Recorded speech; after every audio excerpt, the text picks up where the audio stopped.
Next आज हम discuss करेंगे एंटम एग्ज़ाम। ये कौन सी यूनिवर्सिटी का है? आईपी यूनिवर्सिटी का है। फर्स्ट ईयर का सब्जेक्ट होता है ये इलेक्ट्रिकल साइंस। ओके, इसका कोड है ES107 जो अभी करेंटली आईपी का चल रहा है। इसमें हम डिस्कस करेंगे कि कैसे कैसे क्वेश्चंस आए हुए हैं और किस टॉपिक पे बेस्ड हमारे क्वेश्चन आए हुए हैं। सबसे पहले ये क्वेश्चन है, ये इन्होंने एसी सर्किट पे बेस्ड कवर करा हुआ है। हमारे पास तीन टाइप्स की पावर होती है, एक्टिव पावर, रिएक्टिव पावर और अपरेंट पावर। उसके बारे में इन्होंने डिटेल पूछा हुआ है। उसके बाद अगेन ये भी एसी सर्किट पे बेस्ड है कि एक की प्योर कैपेसिटर और प्योर इंडक्टर हमें कभी भी पावर कंज्यूम नहीं करते। रीज़न बीइंग क्योंकि हमारे पास पावर का क्या फॉर्मूला होता है, V I sine phi. Active reactive power का और एक्टिव पावर का फॉर्मूला होता है वी आई कॉस फाई। तो इंडक्टर और कैपेसिटर के केस में फेज एंगल क्या होता है, फिक्स्ड होता है, दैट इज 90 डिग्री। तो यहाँ पे वैल्यूज पुट करोगे तो तुम्हारे पास आ जाएगा। नेक्स्ट इन्होंने ये टेम्परेचर कॉफिशिएंट पे बेस्ड पूछा हुआ है। नेक्स्ट ये मेजरमेंट वाले चैप्टर से पूछा हुआ है। ओके, ये वाला जो क्वेश्चन है ये हमारा किस पे बेस्ड है, मशीन पे बेस्ड है।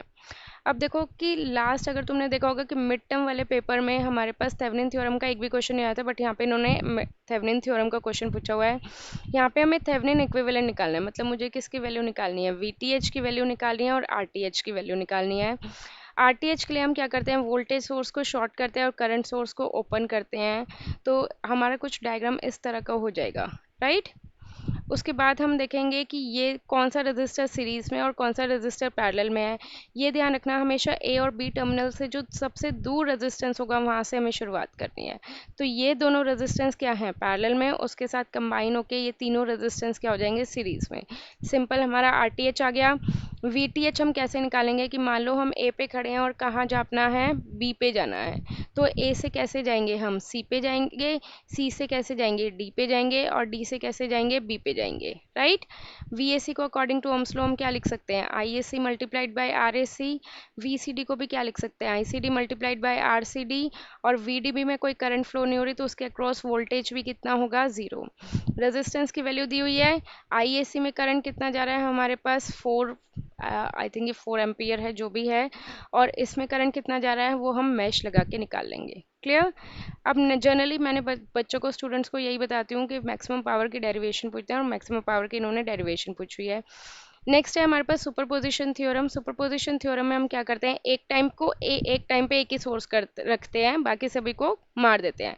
मतलब फर्स्ट स्टेप में क्या रहेगा, फर्स्ट सोर्स रहेगा, बाकी सभी सोर्सेज को हम एलिमिनेट कर देंगे। एलिमिनेट का मतलब करंट सोर्स है, करंट सोर्स को हम क्या कर देते हैं, ओपन सर्किट। और वोल्टेज सोर्स है, वोल्टेज सोर्स को हम क्या कर देते हैं, शॉर्ट सर्किट।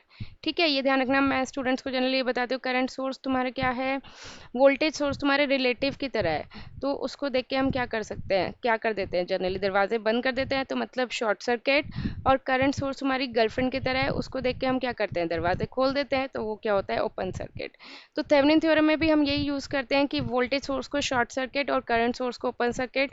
सुपरपोजिशन में भी हम यही यूज़ करते हैं। इन्होंने किसके अक्रॉस पूछा हुआ है, I1, तो यहाँ पे हम क्या मार्क कर लेंगे, I1 डैश। ये हो गया हमारे पास, ये सिंगल मैश हो गया। केवीएल लगा के हम I1 डैश की वैल्यू निकाल सकते हैं, राइट। नेक्स्ट स्टेप में हम क्या करेंगे, सेकंड सोर्स को रखेंगे और फर्स्ट टू सोर्सेज को एलिमिनेट कर देंगे। मतलब हमने क्या करा, फर्स्ट टू सोर्सेज को एलिमिनेट कर दिया और सेकंड सोर्स मतलब करंट सोर्स रखा। अब हमें यहाँ से क्या निकालनी है, I1 डबल डैश। दो मैश हैं, दो वेरिएबल, तुम्हारी इक्वेशन सॉल्व हो जाएगी, या नोडल लगा लो। करंट निकालना है बेसिकली तुम्हें, चाहे तुम नोडल लगाओ, चाहे तुम केवीएल लगाओ, चाहे तुम करंट डिवीजन रूल लगाओ। ओके। थर्ड स्टेप में हम क्या करेंगे, थर्ड सोर्स को रखेंगे और बाकी सभी सोर्सेज को हटा देंगे। तो करंट सोर्स क्या हो गया, open circuit, voltage source again short circuit. तो यहाँ से जो हमारे करंट निकलेगी वो क्या हो जाएगी, I1 ट्रिपल डैश। लास्ट में हम तीनों करंट को ऐड कर देंगे।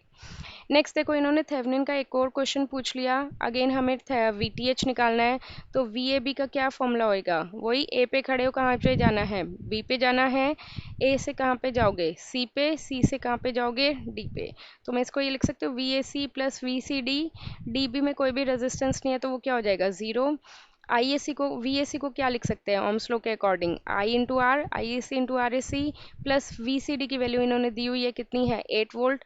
हमेशा मैं स्टूडेंट्स को ये बताती हूँ कि सेकंड साइन लेना है, तो सेकंड साइन क्या है, माइनस। यहाँ पे भी सेकंड साइन क्या आ जाएगा, क्योंकि करंट तुम्हारा ऐसे जा रहा है, positive to negative, second sign आ जाएगा। जो स्टूडेंट्स मुझसे पढ़े हुए हैं उन्हें मेरी लैंग्वेज समझ में आ रही होगी। अगर तुम्हें कोई भी डाउट आ रहा है तो प्लीज़ मुझे कमेंट करके पूछ सकते हो, मैं बता दूंगी। ओके। रेजिस्टेंस क्या है, 3 है, और यहाँ से हम करंट की वैल्यू निकाल सकते हैं। तो यहाँ से हमारे पास VTH आ जाएगा, और RTH क्या है, सिंपल एक ही रेजिस्टेंस है, राइट। करंट सोर्स को ओपन करते हैं, वोल्टेज सोर्स को शॉर्ट करते हैं, तो RTH तो सिंपल इसमें क्या आ गया, 3 ओम आ गया। VTH आ गया, RTH आ गया, ये इन्होंने पूछा हुआ है। उसके बाद फोर्थ क्वेश्चन में इन्होंने क्या बोला हुआ है, a coil has an impedance, मतलब इम्पिडेंस मतलब रेजिस्टेंस। हमारे पास कॉइल है, कॉइल हमेशा क्या होता है, हमारे पास आर और एल का कॉम्बिनेशन, राइट। उसमें इंडक्टेंस की वैल्यू दे दी इन्होंने 0.05 Henry.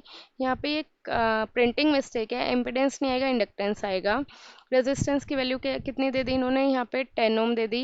It is connected to a sinusoidal 200 volt, मतलब कितनी वोल्टेज से कनेक्टेड है ये, 200 वोल्ट से कनेक्ट है। और फ्रिक्वेंसी कितनी है इसमें, 50 हर्ट्ज फ्रिक्वेंसी है, 50 hertz supply. Calculate the impedance, हमें Z की वैल्यू निकालनी है।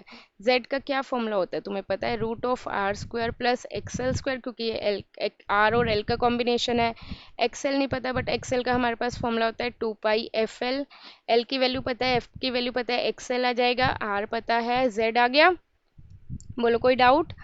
अब उसके बाद हमें क्या निकालना है, करंट निकालना है। करंट का क्या फॉर्मूला होता है, V/Z। वोल्टेज पता है, इम्पिडेंस पता लग गया था, फर्स्ट पार्ट से करंट आ जाएगा।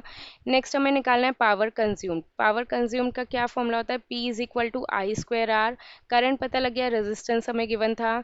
नेक्स्ट हमें क्या निकालना है, पावर फैक्टर। पावर फैक्टर क्या होता है हमारे पास, cos∅, और cos∅ क्या होता है, R/Z। R पता है हमें, और Z की वैल्यू भी हमारे पास आ गई थी। क्लियर।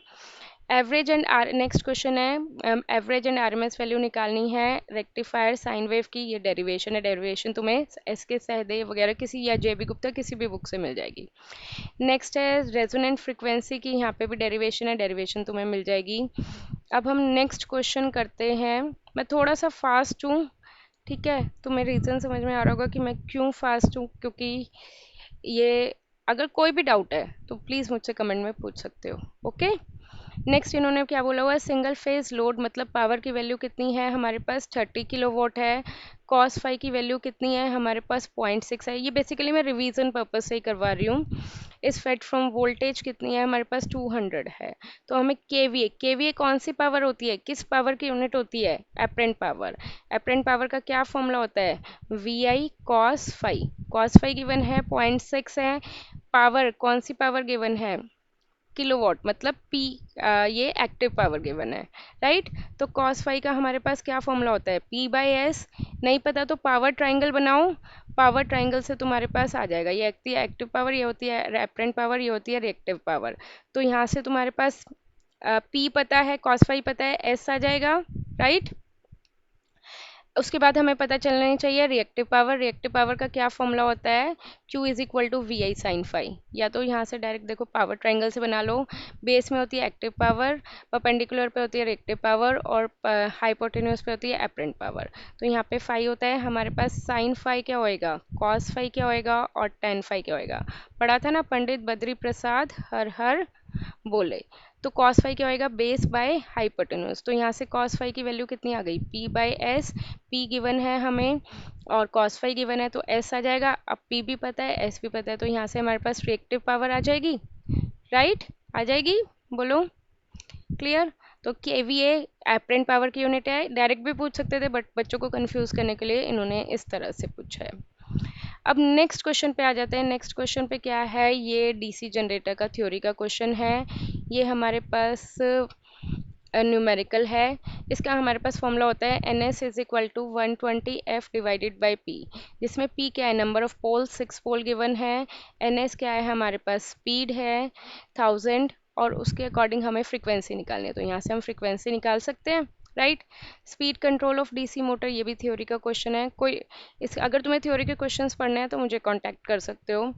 नेक्स्ट हमें क्या निकालना है, ये सेम अगेन हमारा सेम फॉर्मूला यूज होगा, NS = 120F/P, जिसमें P गिवन है 20 पोल्स, हमें फ्रीक्वेंसी गिवन है 50 हर्ट्ज। तो यहाँ से हमारे पास NS मतलब सिंक्रोनस स्पीड आ जाएगी, ठीक है।